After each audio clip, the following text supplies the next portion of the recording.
All right, fam. Nimrata Nikki Haley cannot get out of her own way. Lord, she don't know how to answer these questions when it comes to racism in America. Last night, CNN had a town hall in New Hampshire, and she was asked again, and Paula Nimrata screwed up the answer again. I swear, I like this ain't that hard, but she making this thing hard. All right, y'all, check this out. I want to ask you about a comment you made earlier this week. You said that America has, quote, never been a racist country, unquote. Protections for the institution of slavery were written into the U.S. Constitution. The White House was built with slave labor. Your home state of South Carolina seceded from the Union, fought a war to defend the enslavement of black people. I understand you don't think America is a racist country now, but we're here at a college. Do you really think as a historical matter, America has never been a racist country? I mean, think about what you're saying. First of all, I will tell you, when you look at, the Declaration of Independence, it was that, men are created equal with unalienable rights, right? That was what we all knew. But what I look at it as is I was a brown girl that grew up in a small rural town. We had plenty of racism that we had to deal with. But my parents never said we lived in a racist country. And I'm so thankful they didn't. Because for every brown and black child out there, if you tell them they live or were born in a racist country, you're immediately telling them they don't have a chance. And my parents would always say, you may have challenges. And yes, there will be people who are racist. But that doesn't define what you can do in this country. And so I think it's important that we tell all kids that, look, America is not perfect. We have our stains. We know that. But our goal should always be to make today better than yesterday. It's hugely important. And that's the problem I have is we have too many people with this national self-loathing. It is killing our country. We have got to go back to loving America. We are blessed because that little brown girl in that small rural town in South Carolina, she grew up to become the first female minority governor in history. She then went on to be UN ambassador, and now she's running for president of the United States. I want every brown and black child to see that and say, no, I don't live in a country that was formed on racism. I live in a country where they wanted all people to be equal and to make sure that they had life, liberty, and the pursuit of happiness. Okay, but just to push back a bit, because I was a history major in New Hampshire, you're talking about the ideals of America. But America was founded institutionally on many racist precepts, including slavery. But when you look at said all men are created equal, I think the intent was to do the right thing. Now, did they have to go fix it along the way? Yes, but I don't think the intent was ever that we were going to be a racist country. The intent was everybody was going to be created equally. And as we went through time, they fixed the things that were not all men are created equal. They made sure women became equal too. All of these things happened over time. But I refuse to believe that the premise of when they formed our country was based on the fact that it was a racist country to start with. I refuse to believe that. I have to know in my heart and in everybody's heart that we live in the best country in the world, and we are a work in progress, and we've got a long way to go to fix all of our little kinks. But I truly believe our founding fathers had the best of intentions when they started, and we fixed it along the way, and we should always look at it that way. Where did she go to school? Okay, but before I weigh in, before I weigh in, oh man, the night before, Charles Barkley, he's on the show with Gayle King called King Charles. Barkley spoke about Nimrata Nikki Haley. Brian, we've never been a racist country. Our goal is to make sure that today is better than yesterday. We asked people out on the street about that tonight. We didn't find anyone that could agree with that. Not anybody with common sense. Yeah, we didn't find anybody. Well, you know what? I've been having a hard time trying to decide who I'm gonna vote for. Mm-hmm. So Nikki Haley's the leader in the clubhouse because she was a leader in your clubhouse. Because she's 100% correct. If you forget about slavery, Jim Crow, segregation, anti-Semitism, Asian hate that's been going on in this country, America's been smooth sailing. Yeah. You know, that was... I think a lot of people were surprised by first of all, you can't be surprised. That was just stupid. America was built on racism. Mm-hmm. First of all... America was certainly built on slavery. Well... Yeah, certainly that. Yeah. But listen, you can criticize a country. This is the greatest country in the world, but you can still criticize it. Yes. Anybody who thinks we don't have racism... You turn on the TV every single day, there's racism. Mm-hmm. And for her, somebody who wants to be the president of the United States to say something that's stupid. And that's just stupid. Like, when you heard it, you're like, oh, can you, I wish I could go back on my TV. Because, you know, when some people, somebody... to rewind it to see, because you can't think that. Mm-hmm. You can't think that racism doesn't exist in this country. Like, you know, right now, like I say, America was built on racism. Like I say, segregation, Jim Crow, slavery. Yeah. Even now, we got anti-Semitism that's through the roof. Yeah. In the last couple of years, Asian people have been getting mistreated. Well, she has a town hall tomorrow night, Jake Tapper. You know what I want to do? What? Listen, I want all the black people here in New York. We're going up to New Hampshire. We're going to have the whole audience black. That's what we're going to do. And when Jake Tapper said we got a question, we're going to all raise our hand at the same time. If I could get, it's cold out here right now. If I could get... Something tells me there's not very many black people in New Hampshire, so maybe you might have to cover New York. Well, because I think that the reason she said that everything's rosy with black people, she's been in New Hampshire and Iowa for the last 2 months. She ain't seen no black people. All right, so I mean, here's what is so utterly illogical, is that no, if you tell a black or brown kid that America has been a racist country, you're telling them they can't succeed. No, that ain't it. You're telling them the truth. I mean, my parents were very clear.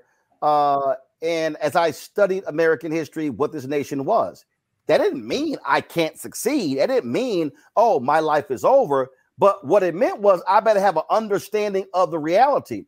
And as I then went through, matriculated through life, guess what? I encountered racism. I encountered bigotry. And so she wants to have this rose-colored view, and that stuff all sound cute and sound great until you get one of them kids who all of a sudden comes face to face with racism. Oh, my parents never told us America was racist. Nikki, you lying. Your daddy, your Indian daddy, could not get hired anywhere in South Carolina except at a HBCU. Your mama taught in public schools with black kids. Your mama made dresses, Nikki. White women wouldn't buy any clothes your mama made. Who bought your mama's dresses? Black people. She is on record as saying the house that they bought, they had it in the deed. You can't invite no black people over. You can't drink. And when you sell this house, you got to sell it back to the previous owner. Nikki, what the hell is that other than racism? But see, what this is, Joe, is this desire to make white folk feel so comfortable. And let's be real clear. The Republican Party is the party of white people. And these people don't believe in this. They don't believe in the reality of racism, and they love to live in denial when it comes to the truth. You know, Nikki Haley it didn't have to be a one or another proposition. You can acknowledge that there is racism, and it's nuts to not acknowledge that we weren't built on racism, even if you don't think we're racist anymore. That could have been her middle ground.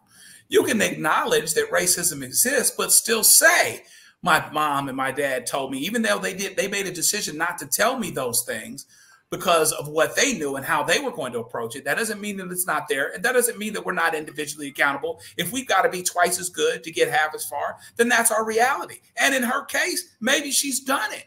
But you don't actually have to look around and act like something is other than what it is. She says, I want to live for tomorrow and not today. Well, if I'm driving from here to LA County or to San Francisco, I might want to get to San Francisco, but I have to start from where I am. Here's how we started. Black folk were 3/5 of a person. If you watch the movie Dazed and Confused, the teacher in there says, remember what you're celebrating is that aristocratic slave-owning white men didn't want to pay their taxes. No, we started off a little bit less than ideal. We can admit that. We were built on racism. That doesn't mean that you can't be accountable. That doesn't mean that we haven't made progress. That doesn't mean that we're not the greatest country in the world. We've got black billionaires, but you can deal with it for what it actually is. But, at the end of the day, Nikki Haley's looking at her watch and she sees that South Carolina is coming up in a second, and she needs to do real, real well in New Hampshire and in South Carolina. But, meanwhile, back at the ranch, South Carolina is who got it cracking when it was time for succeeding from the Union as it pertains to the Confederacy. So she's got to come out how she's got to come out. And this is going to end up being her gripe. Even Republicans ought to look at this. Nikki Haley wants to be all things to all people, okay? And it's very, very hard for her to just sit and to take a stand about something and to be in disagreement on something because she's worried about it. And the biggest irony is it's still the fight after all of this is over with for distant second place. I just crack up laughing back at the silliness that keeps coming out of her mouth. And it's like, girl, you keep answering the dumbass question like that, you're going to keep getting the question. That's true. And what I love about this show is things that you say like, yo, Indian daddy, yo, Indian mama. Sorry, I'm struggling to keep that one together. But I mean, you're right. They immigrated from India. Oh, no, right. You didn't say anything wrong. It was just, I love our people. Thank you for being who you are. But notwithstanding that, and I saw the other brothers trying not to laugh. It was just funny. But in any event, what I think is so strange about this is from the same group of people who want to be textualists and legalists of the Constitution, which had black people original constructionist fraction, a literal fraction of a human being, right? 60% of a person to tabulate how we're going to count population in this country. So from an objective standpoint, from an originalist, textualist standpoint, the founding document of this country on which we have modeled all of our government and built our government says that the 4 men on this screen were not full people. So to Joe's point, how at any point you cannot say racism was part and parcel with the inception of this country and is still an integral part of this country to the extent that we're still debating birthright citizenship in 2024. See also, right, when we talk about racism, we're not just talking about out and out racism in the circumstance where I hate you because you're a certain color. We're talking about dog whistles, i.e. immigration, right? So this is a racist country. We all know that. And I think there is a way to address that and pander to white people, which is what Nikki Haley's intending to do. But you suspend disbelief and you suspend all logic when you don't call a spade a spade. And the reality is this is a racist country. What I think is brilliant, though, and insidious about this messaging is Nikki Haley, maybe unintentionally, because she's trying to appeal to Stepford wives and to the demure idea of what a white woman is, I believe, in her whole affect, how she dresses, how she talks. But the hustle here is they have found a way to conflate everything with being woke, including the truth. And the truth of this country is it's a racist country. And to Joe's point, I think she could have been truthful and then been aspirational. You know, yes, this country was founded on racism. However, I choose to look towards the future. You can do that and at least acknowledge what we all see as the elephant in the room. But not to do so, you're able to do so because the people to whom you're speaking, i.e. not the 4 men on the screen, don't want you to acknowledge that lest you be lumped in with woke and everything that we're seeing across the country. So this is full of it, and we know that. But also, thank you for making me laugh. Bottom line is, every time that child talks, Michael, she get 2 words. Girl, bye. Yeah, Roland. I saw the videos. I posted them on my Instagram page. And first of all, in that whole, when especially Republicans have this conversation about racism, or the fact, or they say systemic racism doesn't exist, they never want to define what racism is. Racism is not a feeling. Racism is not people not liking you. That's bigotry. Racism is a system of advantage and privilege distributed based upon a race, which comes out of the ideology of European white supremacy. That's what racism is. Racism is a power structure. The reason why Republicans, especially Black Republicans, won't admit that racism or systemic racism exists is because they have absolutely no policies to deal with it. So they want to pretend like it doesn't exist. Oh, that was something in the past. She doesn't even want to admit that in the past, during 246 years of slavery, that America was a racist country. Then she wants to talk about all men were created equal. Yeah, but they were talking about all white men. They weren't talking about the Africans they were keeping enslaved. They weren't talking about white women. Okay, so even when she says that, it's disingenuous. And then I've got to. Also, I encourage people, when we talk about Article 1, Section 2, Clause 3 of the U.S. Constitution, was known as the 3/5 Compromise of 1787 that was debated at the Philadelphia Convention of 1787. I encourage people to read this article from theroot.com called 3/5 Clause, Why Its Taint Persists. It's by historian Paul Finkelman, who I've interviewed on the African History Network show, which goes deep into a deeper understanding of that 3/5 clause and the debate that was taking place, because the South wanted the full population of enslaved Africans counted. The northern colonies or states were saying, wait a second, if you count the full population, that's going to give you total dominance in the House of Representatives. So some were saying, let's count 50% of the population of enslaved Africans. Others were saying, let's count 3/4. Okay, they compromised and said 3/5 because the South wanted 100% counted because they wanted full dominance. So we need to go back and really study the history and what that debate was about. From one doctor to the next. Well, did they even send my lab work? Wait, was I supposed? Requires people. Hey fam, I want you to like, share, and subscribe to our YouTube channel, youtube.com/. And I want to remind people of something. And while we were talking, I was sitting here looking at that. I just want to remind people of this. And let me set it up. One of the first, when you talk about whenever Nikki Haley run her mouth, and all these fools who say they for Trump, like today, Senator Tim Scott, he endorsed Trump. When Donald Trump was elected, one of the first bills that they took up was the repeal of discrimination in car lending. It was one of the first. I'm talking about when he became president and they control the House. It was one of the first bills they took up. Out of all the stuff you can take up, they wanted to overturn an Obama administration rule when it came to ending discrimination in auto lending.